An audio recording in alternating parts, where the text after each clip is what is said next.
Bismillahirrahmanirrahim. Yang terhormat kepada Dewan Juri acara ini, aku Nizan Exos.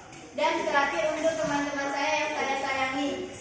Perkenalkan, nama saya Jasma Sawita, dipercayakan menjadi pembicara pertama dan didampingi oleh teman saya Anita Fitri sebagai pembicara kedua dan Maulida sebagai pembicara ketiga. Dan yang paling pojok sana ada Bari Ramadhani sebagai B4. Kami selaku tim pro menyatakan dengan kita penuh keyakinan sangat mendukung mosi perdebatan kita kali ini. Mosi kami adalah demokrasi. Perlu kita ketahui, demokrasi berasal dari bahasa Yunani yaitu demos dan kratos. Demos bermakna rakyat atau rakyat, sedangkan kratos bermakna pemerintahan. Menurut KBBI, demokrasi adalah sistem pemerintahan yang seluruh rakyatnya ikut serta memerintah dengan perantara wakilnya. Menurut Abraham Lincoln, demokrasi adalah sebuah hal ini didasari oleh rakyat. Demokrasi adalah pemerintahan dari rakyat, oleh rakyat dan untuk rakyat. Jadi dapat kita simpulkan bahwa demokrasi adalah kekuasaan di tangan rakyat.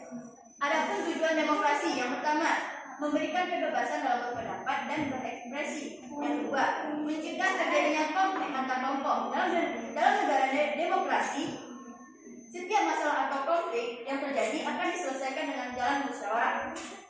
Lalu yang ketiga, menciptakan keamanan, ketertiban dan ketentraman di lingkungan masyarakat. Yang keempat, mendorong masyarakat aktif dalam pemerintahan, mulai dari pemilu secara langsung hingga terkait memberikan aspirasi kebijakan publik.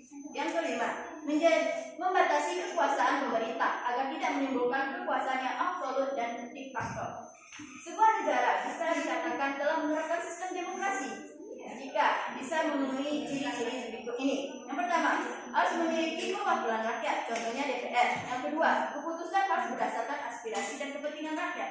Yang ketiga, menerapkan ciri konstitusional. Yang keempat, menyelenggarakan pemilihan umum. Yang kelima, terdapat sistem kepartaian, contoh partai PDIP dan partai Golkar. Demokrasi juga tertuang dalam pembukaan Undang-Undang 1945, tepatnya pada alinea keempat, yang berbunyi, terbentuk dalam susunan Republik Indonesia yang berpusat rakyat dan juga kerakyatan dipimpin oleh hikmah kebijaksanaan dalam permusyawaratan perwakilan serta mewujudkan keadilan sosial bagi seluruh rakyat Indonesia. Demokrasi juga tertuang dalam pasal 1 ayat 2 Undang-Undang Dasar 1945 yang berbunyi, kedaulatan ada di tangan rakyat dan dilaksanakan menurut undang-undang. Terlebih kita ketahui, setiap tahunnya atau setiap pemilu dilakukan setiap 5 tahun sekali. Pemilu berikutnya akan diadakan pada tahun 2024. Ada beberapa nama yang mungkin menjadi calon nantinya. Contohnya Sandiaga Uno, Ganjar Pranowo, Prabowo Subianto, Ridwan Kamil, bahkan Puan Maharani pun ikut mencalonkan.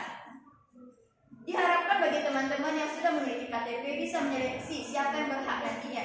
Karena jika kita salah memilih, maka kita akan menderita selama 5 tahun sekarang. Sekian, terima kasih.